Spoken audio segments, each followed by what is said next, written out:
Welcome, friends. Good evening. It's 8 o'clock on Friday, the 26th of June. Welcome to an online talk hosted by All Under One Banner.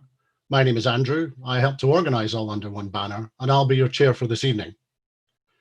Now that we're all here, I'd like to make a couple of points. We continue to miss the massive indie family, and we look forward to being with every single one of you as soon as it is possible. You are all in our minds. Please continue to take the very best care of yourselves and your clans, especially as the lockdown begins to evolve and the rules change. If there are any technical difficulties this evening, please bear with us and we will persevere. This event is being live streamed on Facebook and YouTube and Twitter and Twitch. So if you would like to watch back, then you will be able to do so there. And also from tomorrow morning, there will be a recording of the event on the All Under One Banner YouTube channel. Everyone apart from your guest and me are muted on this video conference.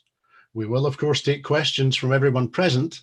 If you would like to ask a question, please either raise your hand, which you will find if you press the participants button at the bottom of your screen, or use the chat function. If you're using chat, please type your name and the question which you would like to ask. That way we can manage the questions and everyone can hear what's going on. And if you'd like to, we can come to you and you can ask your question directly to our guest.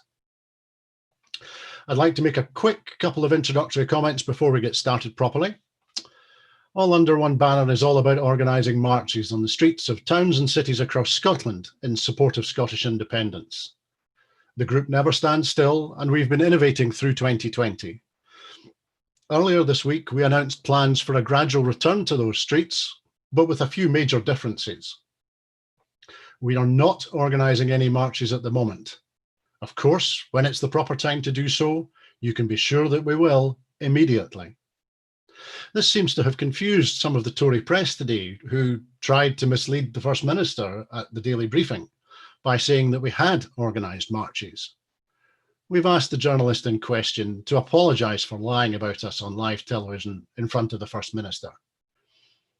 This evening is not really the place to debate it. We really want to hear from our guest tonight. But if anyone wants any clarification, then tweet or email or Facebook message us, and we will, of course, reply. Please also bear in mind that in the near future, there will be the Elgin Live online Ceilidh on Broadcasting Scotland on Saturday, 4th of July. We also have plans for more online talks and discussions, and I'll maybe say more about those at the end of this evening. Back in March, I became aware of a new publication about the Declaration of Arbroath. We were all thinking about the Declaration and what it meant at that time. I chased down the book, ordered a copy, and once it was here, everyone in the family read it and enjoyed it. So I asked the author and illustrator of the book if he would like to come and talk about it. And you'll see it over my right shoulder on the bookcase behind me. I'm delighted to say that he accepted the invitation, and so this evening we're going to hear from Andrew Redmond Barr about his illustrated Declaration of Arbroath. For 700 years, the Declaration has been one of Scotland's most powerful national symbols. Its influence is also international. The text is believed to be one of the inspirations behind America's Declaration of Independence. And in 2016, the Declaration was awarded Memory of the World status by UNESCO World Heritage. In his book, Andrew celebrates the Declaration as one of the earliest foundation stones of Scottish identity and explores its profound impact on modern ideas of freedom and democracy, issues which are seldom far from our minds. This is also the first book to take a creative rather than an academic approach to the Declaration of Arbroath, and so we think that is important. Andrew is a writer and artist and is based in Edinburgh. He's not a professional historian. He's better than that. He's a fantastic writer and illustrator. In 2011, he was one of the founding members of the National Collective, a small group of volunteers who were at the forefront of the arts movement for Scottish independence in the run-up to the last referendum. In 2016, he published his first book, Summer of Independence, Stories from a Nation in the Making. And he was recounting his experiences from a grassroots perspective. All Under One Banner styles itself as a grassroots group, so we really rather like that perspective. Now that I've introduced him, let's bring Andrew let's unmute Andrew and bring him into the conversation. Let's do that. Here we are. Andrew, good evening. Hello, good evening. Can you hear me? We can hear you loud and clear. How are you doing today? I'm great, thank you. I just want to start off by saying thank you for inviting me to do a book talk tonight. As Andrew says, this is my new book, The Illustrated Declaration of Arbroath, and it's published by the Saltire Society. And of course, 2020, this year, is the 700th anniversary of the Declaration. And as you can imagine, all of the events that were planned to celebrate this anniversary had to be cancelled or postponed. So it's really nice to be able to give this part of our history a bit of recognition tonight. So I want to tell you a bit about the history behind the Declaration, why it was written, why it was important, and what its legacy has been. And at the end, I also want to say a little bit about how the Declaration has been commemorated in more modern times, looking at the last 100 years in particular. So as soon as I knew that the 700th anniversary was coming, I knew that I wanted to do something creative to mark the occasion.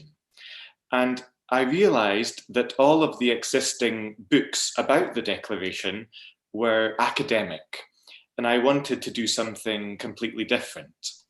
So, as Andrew said, I'm not an academic or a historian, I'm an artist and writer.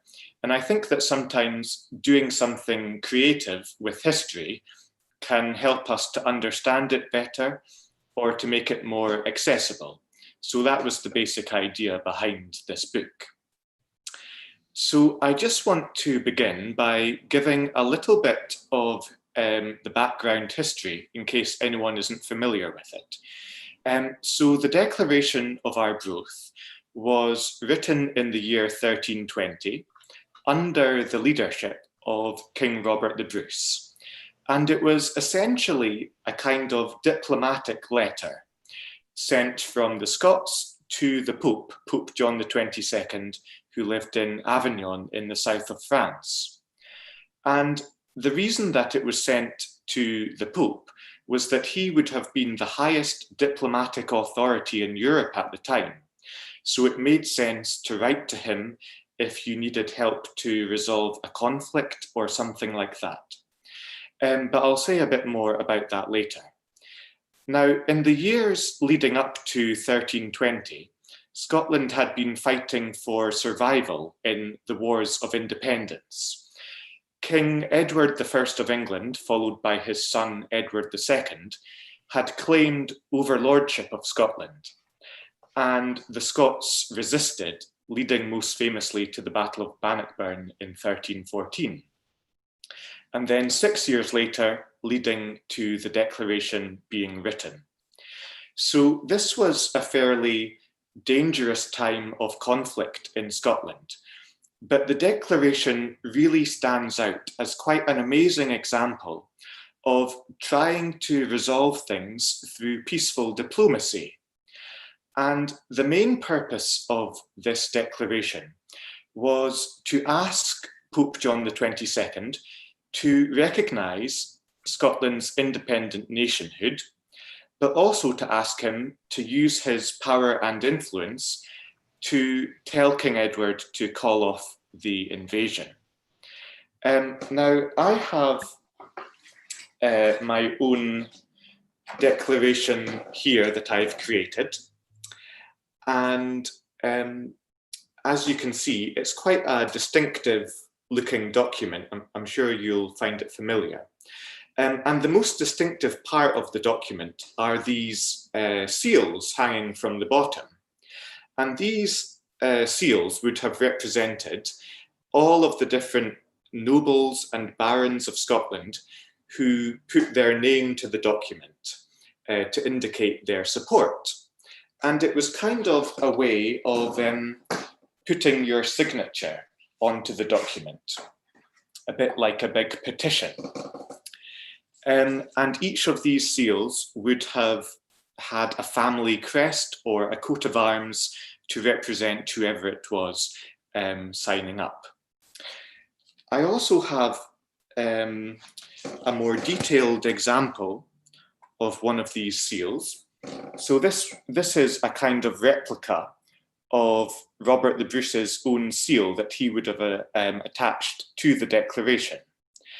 And as you can see, these seals normally have a personal image or symbol to signify the person in the center, and then they're surrounded by a family motto or something like that.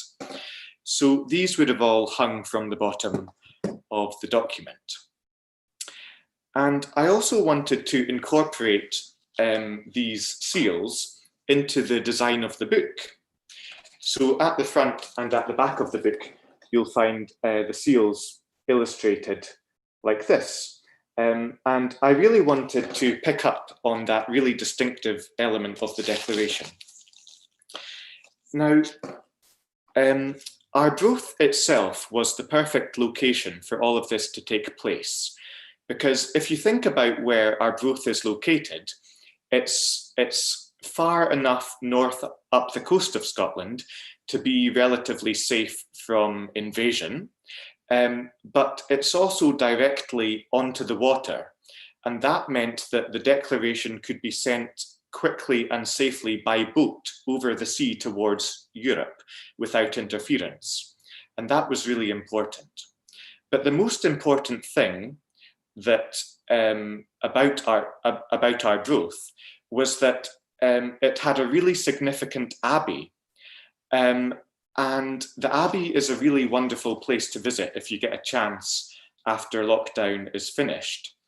And here in the book, I have my own very historically inaccurate picture of the abbey.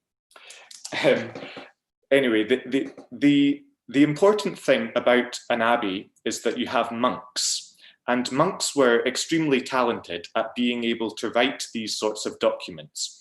In fact, most people in Scotland at this time would have been illiterate. So putting this declaration together was a task given to the church because they had the skills to read and write. The church also had an understanding of how to address Pope John the 22nd and of how to construct arguments that would appeal to him, for example, by using religious language or biblical references or things like that. So let's have a look at what the declaration actually says.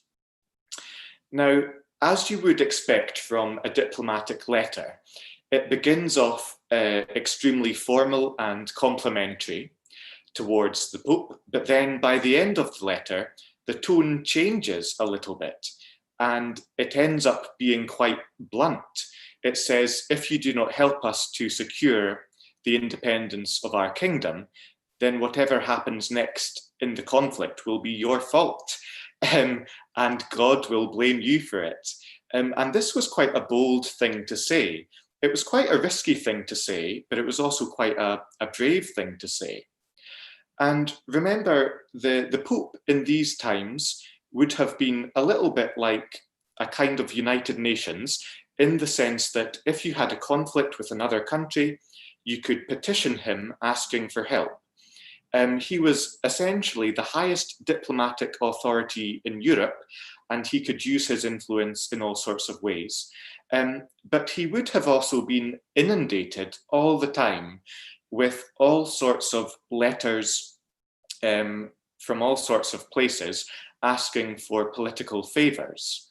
So the Scots knew that their letter had to stand out. It had to have a sense of urgency, and it had to appeal to a clear sense of justice. And one of the really interesting things about the text of the declaration is that it puts quite a heavy emphasis on our patron saint, St. Andrew. Now, St. Andrew was quite a useful figure because he connected ideas of nationhood with religion, and that was done deliberately to appeal to Pope John the 22nd. So I have illustrated that part of the text here with an image of our patron saint, St. Andrew. He is here with his saltire, which became the national flag. Now, the Declaration says that Scotland was under the special protection of St. Andrew, and therefore, if you allow Scotland to be eliminated by King Edward, then that would be an affront to our patron saint and to Christianity.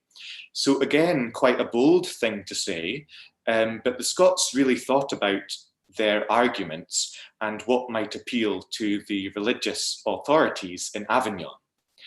And then the Declaration moves on and it talks about fully committing to Robert the Bruce being the new King of Scotland. And I have illustrated Robert the Bruce and his spider here. It says, "To him as to the man by whom salvation has been wrought unto our people, we are bound both by his right and by his merits, that our freedoms may still be maintained, and by him, come what may, we mean to stand." But it also says that Robert the Bruce is only king for as long as he does the job. In other words, the independence of the kingdom is more important than the person who is ruling it. And this was quite a revolutionary thing to say in medieval Europe, especially if you imagine that most other countries at this time were under systems of absolute monarchs who did whatever they liked. But now the Scots were saying that a leader has to be accountable to the community and the people that they serve, and could even be replaced if they didn't do the job. Now that might sound quite reasonable to us in modern times, but in 1320, this was a really astonishing thing to say. Nobody else was really thinking along these lines at the time. And of course, none of this would really live up to our modern standards of democracy, but I still think it's worth recognizing just how incredibly early some of these ideas were coming out of Scotland. And then the letter goes on to its most famous line, and one of the most powerful statements of freedom ever written. It says, "It is, in truth, not for riches, nor glory, nor honours that we fight, but for freedom and that alone, which no honest man surrenders but with his life." And I've displayed this quote here at the centre of the book, surrounded by thistles. And I think the common humanity at the heart of that statement made it easily comprehensible across national boundaries. And Pope John the 22nd was impressed by it, and eventually he took action, telling the King of England to call off the invasion and to make peace with the Scots. And I'll just say a wee bit as well about the journey that the Declaration went on, because we know that it was taken by a very small group of Scottish ambassadors, and it left Arbroath by boat in early April 1320. And if you can imagine, earlier this year, at the beginning of April 2020, we would have been celebrating the 700th anniversary of the Declaration being sent away. But by now, months later, here we are at the end of June, the Declaration still would not have actually arrived at its destination yet in Avignon.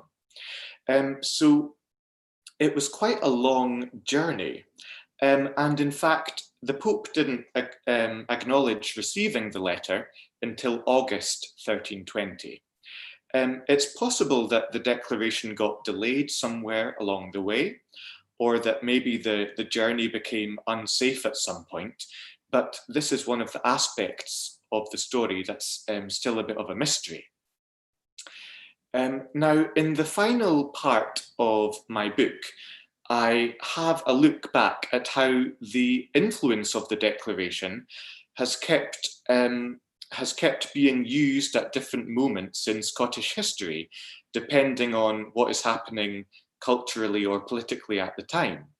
So, for example, the Declaration came up in 1707 when people were debating the proposed union between England and Scotland.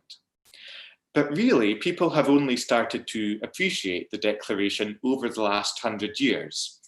And there's been a greater awareness of it and people wanting to find out more about Scottish history in general. And one of the things that I really enjoyed about making this book was looking back to the 1920s and to the involvement of a relative of mine whose name was the Rev. James Barr.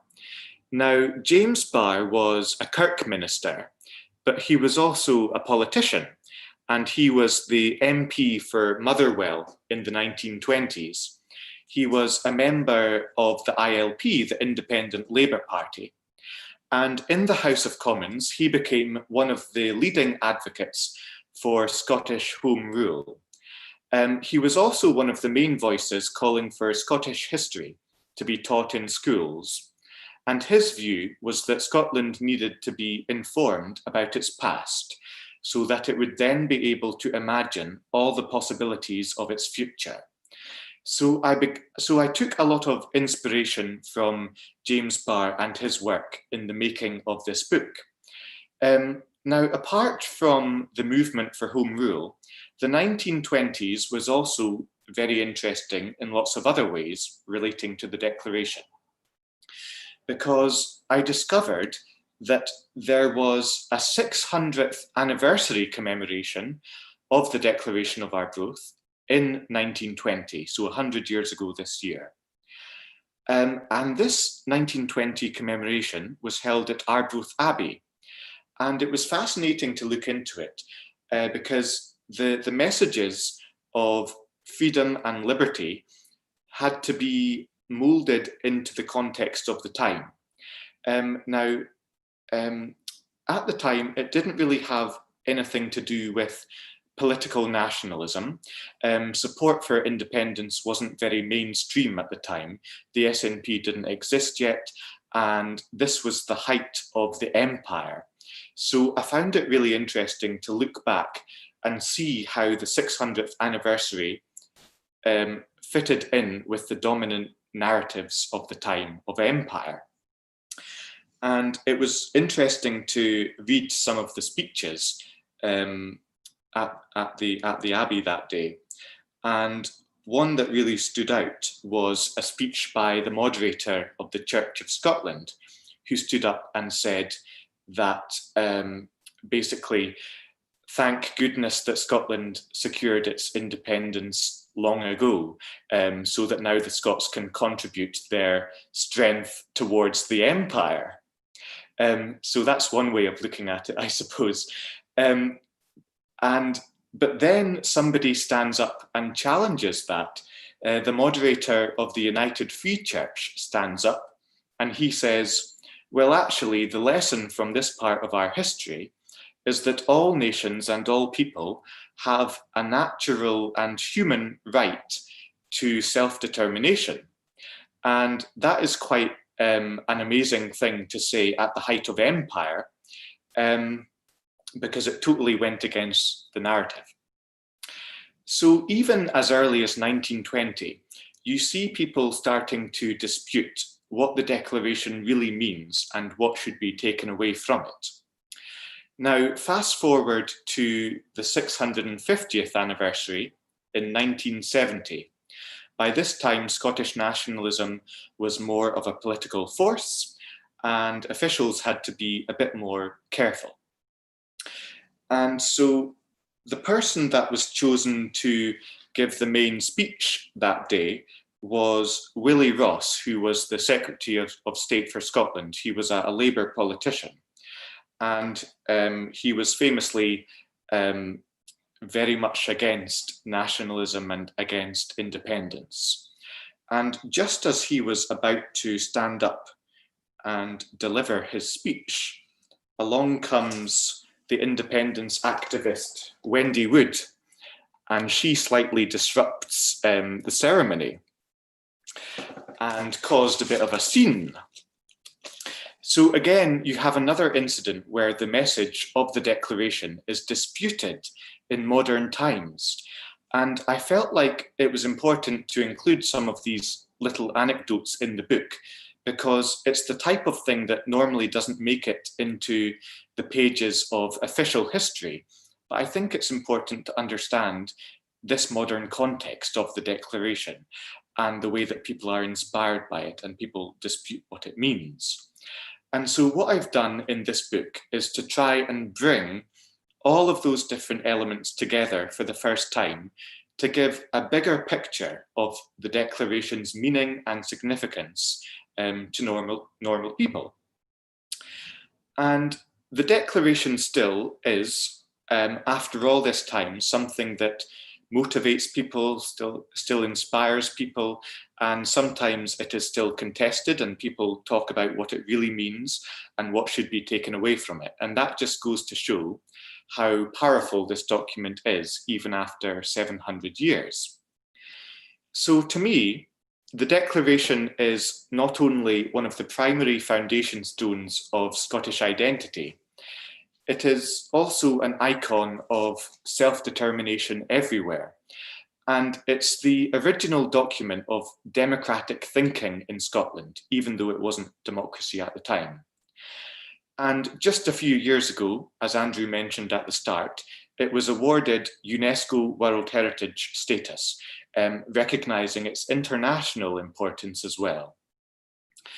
And it is a really internationalist document because it was purposely written so that it reached an outside audience. It was written to an international audience calling for Scotland to be recognised as an independent kingdom in the eyes of the world. And it's a really amazing piece of writing in so many ways. It tells us so much about Scotland's earliest ideas of liberty and people power. And it tells us about leadership and how people in positions of power need to be accountable to the people that they serve. And it tells us also, even at this very early time, that Scotland saw itself as part of the international community, part of the patchwork of nations in the world at that time, and that being independent meant having equal status. It meant representing yourself and speaking for yourself. So all of these really wonderful sentiments were written into the Declaration. And I think it's quite unusual that so much of the spirit of Scotland is packed into a single artifact, a single object. And I hope at some point that we will get the opportunity to mark this anniversary properly. But for now, I'm really delighted to have this opportunity tonight to say a bit about it. So thank you so much for listening. I hope you have a great evening, and I'm happy to take a few questions if we have time. So thank you very much. Of course. Andrew, thank you very much indeed. That was fantastic. The story of the Wrath of Wendy Wood always makes me smile, and I'm going to be very self-indulgent here. Would you be prepared to read that small section from the book that talks about the events and what Wendy did when she was confronted by Ross inside the Abbey in Arbroath? Well, I can sort of paraphrase if that. Yeah, go on, please. A great story. Find it here.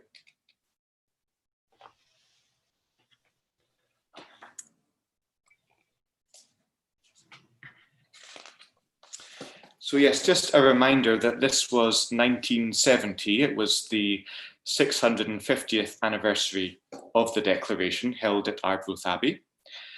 And when I was writing this book, I interviewed somebody who was a journalist writing for a paper at the time of that 1970 anniversary. And as I mentioned earlier, the SNP was on the rise, so it was very much viewed within that context. The authorities were maybe a little bit more careful about what the anniversary represented and so on. So yes, I spoke to this man, Gordon Casely, who was a journalist at the time. And he told me all about this incident when Willie Ross, the Secretary of State of Scotland, a Labour politician, was about to deliver his speech. And then came Wendy Wood, and she just stood up and said, "Hypocrite." This kind of caused a bit of a stir in the Abbey. And I said to the journalist, isn't it a bit strange that Wendy Wood was even invited if they knew that she was a bit of a troublemaker? And he said, well, maybe it was more trouble if she wasn't invited, which I found quite funny. But yes, I think it's one of these very small incidents that just illustrates how history is contested. And it really marks the kind of transition, the kind of movement that was building up in Scotland at the time, and the way that people were beginning to educate themselves and think more deeply about Scottish history. Thank you. As I say, my apologies for being so self-indulgent, but I do love that story. I was going to ask also, what for you is particularly special about a creative rather than a historical approach to the Declaration? For example, I think you said, does a creative approach help to give the document and its meaning more contemporary context for us? Yeah, I hope so.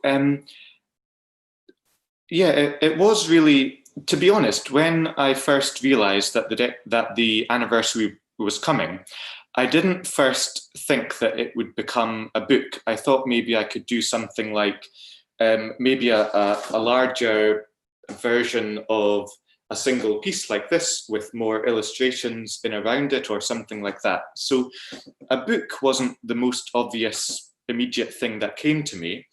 And I also thought, well, how will I create an illustrated book if I mean, traditionally there's only one image of the Declaration. That's kind of the one visual thing that we associate with it. So it was a bit of a difficult question that I had in my mind, how to turn this into a whole illustrated project. But then when I started to read the actual text of the Declaration, I realized that it was full of images. The text is really full of images. It has kings and battles and saints and all sorts of things. And so I thought I would try to bring out some of those images in the book. And actually, the kind of central chapter of the book is each paragraph of the text is illustrated. So it goes through the whole Declaration paragraph by paragraph, and each part of it is illustrated to give you an idea of what's going on. So that's really the thought process behind it. Thank you, Andrew. That's great. You mentioned when you were talking that that this book was published with the Saltire Society. You could maybe tell us how did that come about, and what was your experience of working with the Saltire Society? Yeah, so if anyone isn't familiar with them, the Saltire Society is it's a non-political society that promotes Scottish history and culture, and it was founded, I think, in the 1930s, and it kind of came out of the Scottish literary movement that was happening at the time with MacDiarmid and others. But today it's still going as a really fantastic cultural organisation. It does book awards, engineering awards, architecture awards, things like that. So yeah, they're fantastic supporters of Scottish culture. So the first thing that I did with them was actually I put on an exhibition with the Saltire Society about Robert Burns, about his connections with politics and power. So that was the first ever project that I did with them. And then a bit later on, I came back to them and suggested this book idea, which I was really delighted that they said yes to. Now, the Saltire Society they're not normally publishers of books. So I was really delighted that they said yes. And also because I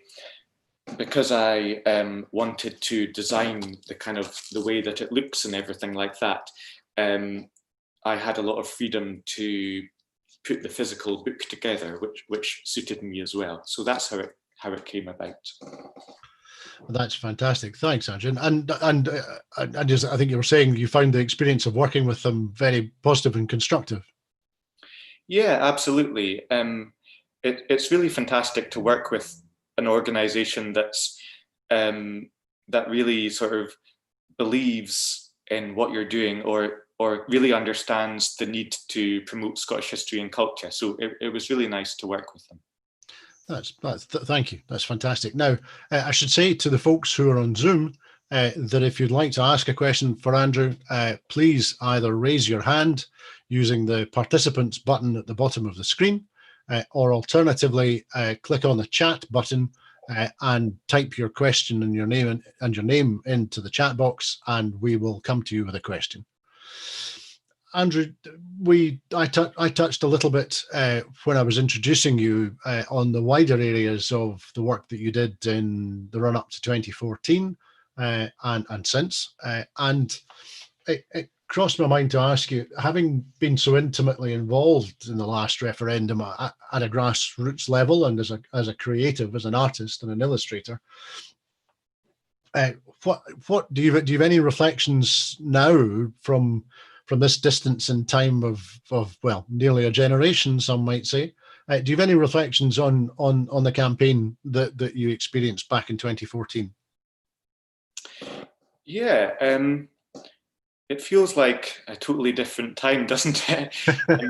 I was 19 years old when I helped to set up National Collective in 2011. It was. And I think, if I'm honest, the way that the world has turned out is totally different to what my 19-year-old self would have liked. But still hopeful. And we're closer than ever to independence. But there are so many differences now, external differences, things happening outside of Scotland, that it's just like, it feels like the whole kind of world that we would be emerging into is a bit different. And that's okay, you can always adapt. But yes, you mentioned at the beginning the first book that I wrote, which was called The Summer of Independence, which is also available on my website. And this was meant to be a book that was written from a grassroots point of view, looking at the cultural side of 2014. So I was part of the Yestival bus tour that went around Scotland for about a month, I think it was, sleeping in tents and things like that, which I didn't enjoy very much. But anyway, it was a fantastic, life-changing experience. So I really wanted to put it into words in this book. So that's also available tonight if you want to have a look at the website. We'll be pointing people in the direction of the website towards the end of the talk. That's great. Now, the point you make about the cultural aspects of the campaign then, I think are reflected in part in the campaign now. We hosted a very small event at Holyrood on Tuesday, socially distanced, of course. And there was and there was volunteered for that and took part in that creative people who were making art and performing, and were fantastic. And I think that is also reflected when I stand and help as a steward at All Under One Banner's marches. One thing that strikes me is the huge artistic input and creative input that everybody who wants to has the banners and music and installation. Well, you can't call them installations if they move in the march, but you know what I mean. I'm thinking in particular of the gigantic unicorn that now accompanies the larger marches and is wheeled along in the middle by some folks. So the creative aspect of the movement has always struck me as being very important. How do you feel about that? Yeah, absolutely. In my experience, in 2014, helping to put together cultural events with poets and comedians and theatre and musicians, I think sometimes politicians don't always realise there's a lot of political power in making people even laugh or smile, or letting people hear something new, a new piece of music. There's a lot of power in that stuff. And I would really like to see a lot more of it in the movement. The independence movement actually was born out of a movement in literature with Hugh MacDiarmid and the Scottish Literary Renaissance. A lot of these people were the first members of the new National Party of Scotland when it was founded. So there's always been a cultural awareness at the heart of the independence movement, because I suppose it's about giving people knowledge about who they are, but also it's about self-confidence, because independence is about confidence in some ways. You're trying to convince people that the country that they live in has potential. And I think culture has a really important role to play in that. And yeah, I'd like to see it more upfront and centre in the movement. Well, I think well, we certainly are doing all that we can to encourage that for our marches. And rallies, we make sure that we give a stage to Scottish artists and performers, and they contribute very enthusiastically and very generously in all sorts of ways. So it is absolutely fundamental to our campaign, and I would also observe it's probably another of these contrasts between the campaigning that we see against independence, that they are usually what might be called cultural deserts, without getting too heavy on that. Now, Ian Massey, who is on Twitter, has asked a question. He said, Andrew, do you believe that there can be a modern day version of the Declaration of Arbroath? Well, thank you. That's a really interesting question, because I suppose the declaration was, in the sense that it was addressed to religious authorities and things, it was very much of its time. So if there was a modern equivalent, I suppose it might be something like a written constitution or something along those lines. The thing about a declaration now is that, well, it wouldn't be sent to anybody, so it would be a slightly different thing. So yeah, maybe a modern equivalent is something like a sort of a constitution that is written, that gives people an idea, a vision of what Scotland should be like, what responsibilities people have in positions of power and things like that. I think that might be the modern equivalent. I think that's a great analysis. One could certainly see that the context would be the perhaps either putting a shape around a constitution, and we see the way in which the Scottish government operates at the moment, where they produce documents setting out principles and then set out the detail after that. So I could certainly see circumstances that documentation, which up to a point followed the order of the Declaration of Arbroath that you so helpfully and thoughtfully described for us, in terms of its positioning of the people in power, the position of their responsibility to the population, the position in the history of the country and how we got to where we are, and the reasoning and the persuasion that went with the arguments that were presented in there. So yes, it's a great question, and I think the points you make are absolutely spot on.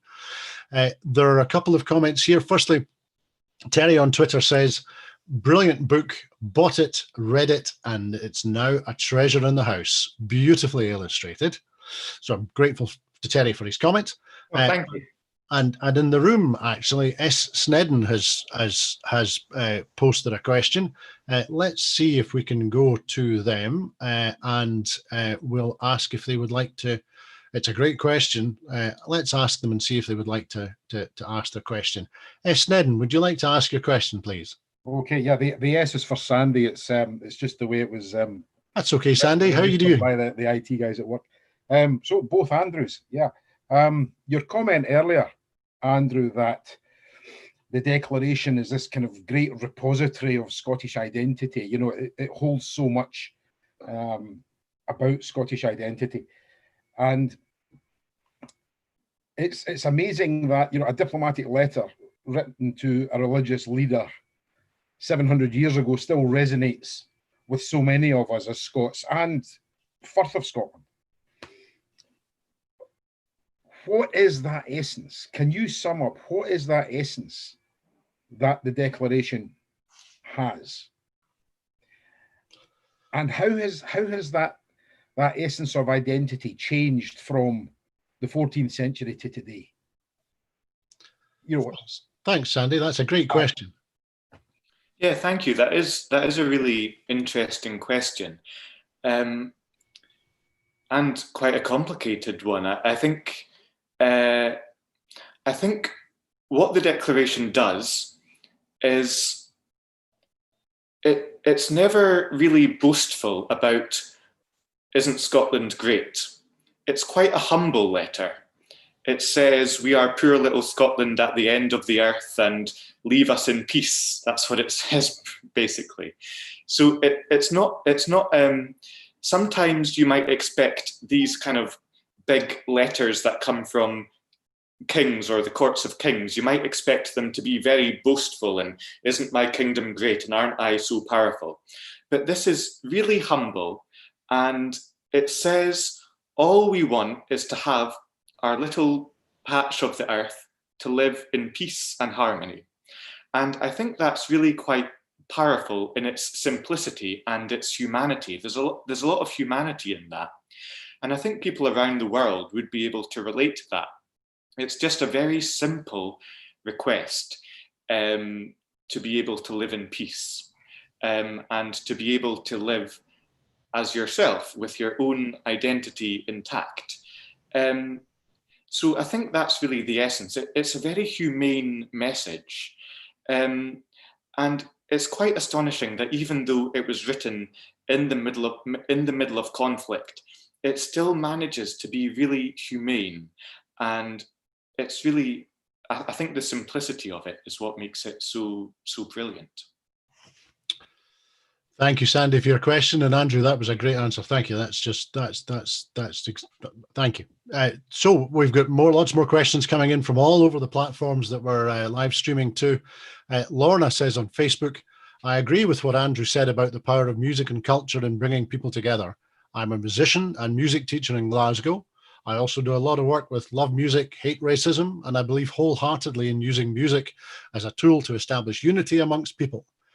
An independent Scotland should be a place that is more tolerant and welcomes migrants and refugees. And in order to achieve this, Scotland, we will need music and culture at the heart of the movement." The sentiments that I think all of us would agree with. Do you think, Andrew? Yes, absolutely. Thank you. Great point. That's okay.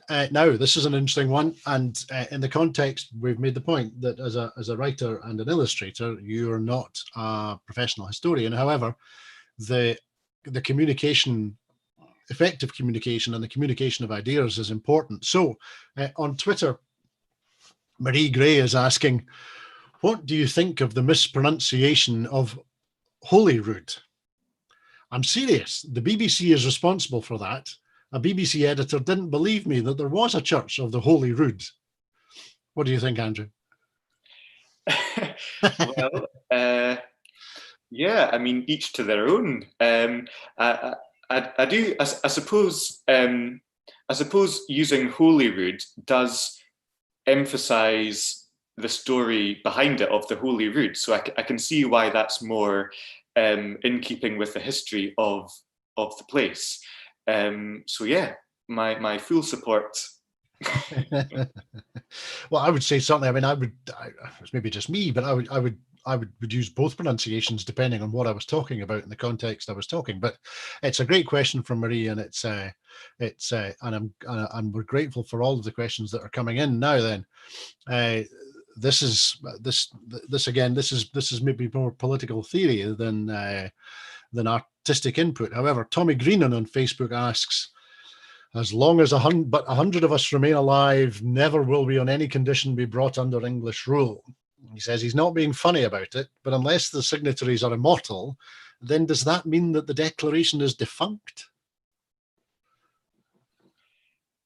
Oh, you mean in the sense of, actually, what you just said there reminds me of what Hugh McDermott said about it, because I mention in the book that in the 1960s, there was an Oxford Union debate. And it's one of these strange moments in history when people you wouldn't expect to be on the same panel were on the same panel. So on this panel at the Oxford Union debate were Hugh McDermott and Malcolm X on the same side. And they were basically arguing that that you shouldn't be too moderate in what you are campaigning for. And anyway, Hugh McDermott stands up and he mentions the Declaration of Arbroath, and in true Hugh McDermott style, he says, "Oh, my countrymen have not sort of lived up to the message of the Declaration ever since it was written," or something like that. So I think that's possibly what that person was asking about, that sort of thing. It sounds it a little bit, yes, but it's interesting to reflect in that sense. Now, I was going to start thinking a wee bit about talking to you a little bit about the future, but one of our questioners in the room has come up with a question that segues nicely into talking a little bit about the future for a little while. I'll ask the question quickly. So Kyle, who's in the room, has asked, Andrew, can the current First Minister Nicola Sturgeon lead Scotland to independence? Yes, I think so. I'm not really tribal in terms of personalities. I mean, I'm more about the power of the movement, I would say. But yes, I think so. I think maybe a lot of people have started to, people that weren't previously interested in independence might have been really supportive of her approach to what's been happening recently. And maybe that could mean people are more willing to listen or more willing to think again in the future. But yeah, I would say so. Thank you. That's great. As you can see, we're getting a range of questions coming in from people on a range of topics, which is fantastic. As I said to you, I was going to start segueing a little bit for a few minutes just to talk about the future a little bit. You were kind enough to share with us your reflections on what you experienced campaigning at the grassroots as part of Yestival and in other ways back in 2014. I was going to ask, are there any particular things, and you were kind enough before to also say that you were recognizing how much the world has changed since those days in all sorts of ways, many of them sometimes it feels quite malign ways. But you were kind enough to talk about that. And I was going to ask, what do you think is, apart from those externals, put it that way, what do you think has changed since 2014 in Scotland? Yeah, that's a really interesting question, because I don't know if it's, I think we might need a few more years to be able to tell exactly what has happened. But I think for me at the moment, I think the way that people thought things would turn out when they voted no, it hasn't turned out that way at all. I think the union has turned out to be quite bad for Scotland in many ways that people hadn't previously considered. Not only Brexit, but in other ways as well. And I think it's the UK that's changed more than Scotland has internally, if that makes sense. Mm-hmm.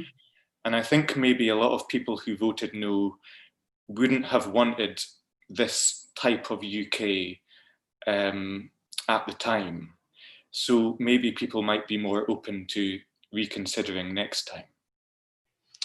That's very reflective. Thank you. I'm very grateful, and I do appreciate you sharing with all of us your thoughts and reflections on matters that are broader, but are broader than the context of your latest book. But but your insights are helpful and important and valuable to us all. In terms of interaction on the various platforms to which we are streaming this evening, Neil Mackay on Facebook is getting involved in the conversation about whether or not the declaration is defunct. He says the use of the word us in that patter refers to us then and us now, the people of Scotland. Do you think does that resonate? Does that work? Well, I mean, that sentence of the document at the time was kind of talking about English rule, which it was at the time. But I think now we're not really under that same sort of thing. So yeah, I think some parts of the declaration still work, but others not so much. That's my view of it. There have been 700 years between then and now, so one would be astonished if a document that was drafted 700 years ago was still entirely applicable in every respect to the circumstances that we have after such a long passage of time. I think that's absolutely right. We have great feedback on Facebook. Gordon McRae on Facebook: to the two Andrews, great show, enjoying the evening. So I should point out that is entirely down to Andrew Redmond Barr's contribution and has nothing to do with me. So thank you, Andrew. Your audience are thoroughly enjoying your talk and your contribution this evening. Thank you. As we talk a little bit more about the future, we've spoken about what's changed, and I was going to ask you briefly, what are your thoughts with regard to, well, we are, as perhaps some people might say that in part as a result of the activities of All Under One Banner and other Yes organisations, the Yes campaign and Business for Scotland and a number of organisations who are campaigning, some people might say that campaigning has never stopped. I think some people also might say that the campaign needs to step up a gear, needs to focus, needs to get into overdrive, or needs to be turbocharged, or some other inappropriate metaphor. So my question to you would: do you have any thoughts about what you would like to see in a future campaign, or in the future of the current campaign for independence for Scotland? Yeah, that's an interesting question, because I have spent a fair bit of time visiting Catalonia, and I'm really interested in the cultural campaigns that they've got going on there, not just political stuff, but cultural. They have really big organizations that promote Catalan culture, and they also have a sort of umbrella independence movement called the Assembly. And I suppose that's something that's lacking in Scotland since Yes Scotland disbanded. Although, I mean, there's pros and cons to that kind of system. But yeah, I would say in Scotland we have fewer kind of big organisations that are umbrellas, if that makes sense. And so sometimes that, I mean, it's wonderful that people do grassroots things. That's kind of the spirit of it. But sometimes it means that people are kind of popping up in lots of different places doing different things. And sometimes it might be nice if people got together a bit more and put their minds together a bit more. I know that you've been doing this here, obviously, but yeah, just in in general, if that answers your question.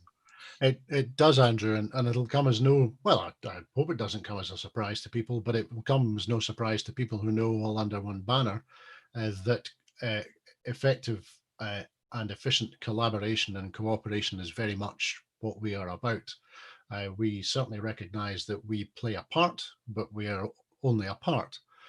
And so we are, it's no disclosure that we are in active communications with a number of people across the independence movement this week about how we might enhance and do more to collaborate and cooperate, and for the establishment of umbrella organizations or an umbrella organization of the one that you, of the type that you just mentioned. Now then, there was another question here I was going to get to. Now this is, we're stepping back in time a little bit just for a moment. Helen Lennon on Facebook says, when was the American Constitution drawn up? And is that still applicable today? Now, well, I would claim some legal expertise, but not in the States. But what's your, I'll rephrase that question if Helen will allow me a little bit. Can you talk a little bit about the interaction between the Declaration of Arbroath and the American Declaration of Independence? Yeah, to be honest, it's not an aspect of the Declaration that I deal with in this book, but there is a fantastic BBC radio documentary series by Billy Kay about the Declaration of Arbroath that was out earlier this year, and I think it's still available in places. And in Billy Kay's documentary, I think he speaks to some Americans about how they connect with it. So it's worth going and finding that and listening back to that. But as far as I understand it, the American connection is kind of disputed by historians. I think it's been difficult to find a direct piece of evidence. But what people think is that even if there's not a direct piece of evidence, it's still thought that a lot of the founding fathers of America might have known about this, particularly with their Scottish background and things like that. So I'm not sure about direct connections, but there's certainly some kind of connection that Americans still feel today, which is still important, I think. Thank you. That's absolutely spot on. And as you say, Billy Kay's fantastic documentary series, it must still be on some platform somewhere. If I can find them, I'll make sure that we share it through All Under One Banner so people can see the position. We're cutting back and forth a little bit between the past and the future, which is perhaps potentially, sorry, not perhaps, is clearly one of the important aspects of your illustrated Declaration of Arbroath. So Kyle has asked, and I'll just do this quickly. Kyle's asked another question. If the Yes campaign in 2014 focused more on a class basis, do you think that the campaign would have prevailed? Well, I don't know is the honest answer. I think for me, my personal politics is coming from a cultural angle, if I'm honest. But I do really appreciate that people have different opinions about how it should be run. And obviously last time, I know that Rick last time had a really great influence in getting people motivated and things, going into places that people hadn't really campaigned before. So yeah, I think there's multiple different angles that you can come at this from. But I think for me personally, I'm coming from a kind of cultural perspective. Thank you. That's great. There's a couple of comments coming in. Firstly, with regard to the question about the American Declaration of Independence, it's pointed out by an All Under One Banner correspondent that the date of the American Declaration of Independence being drafted was the 21st of June, 1788. So fans of 1788 can be reminded of that.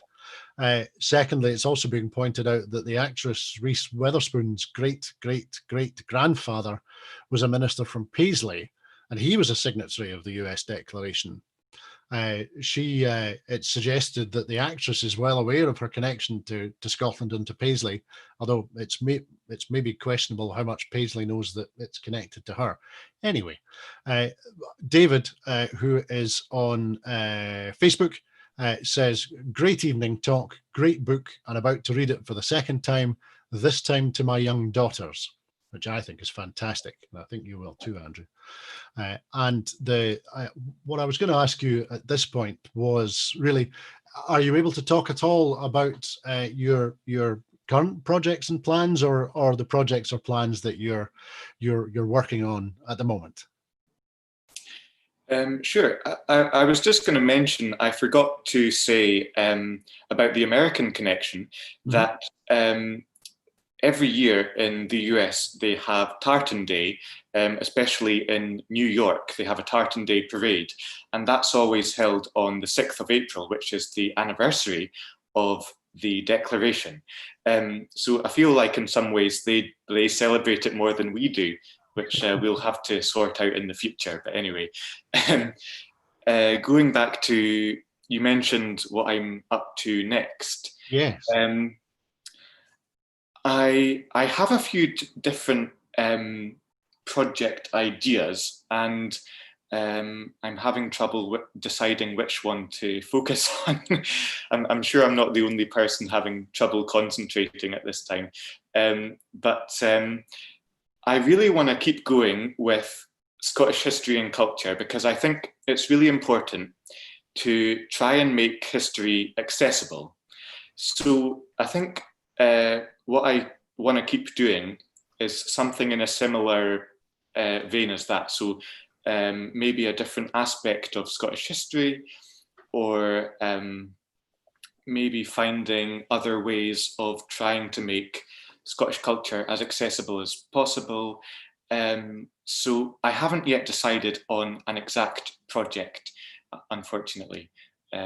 But I'm sort of getting started on a few and seeing which one takes off. Well, that's fantastic. And whichever of those, and well, one thing, I hope that they all take off, but whichever of them takes off first, everybody here and everybody involved wishes you the very best with them, and will be delighted if we have the chance to talk to you again and to learn more about whatever that project or those projects will be.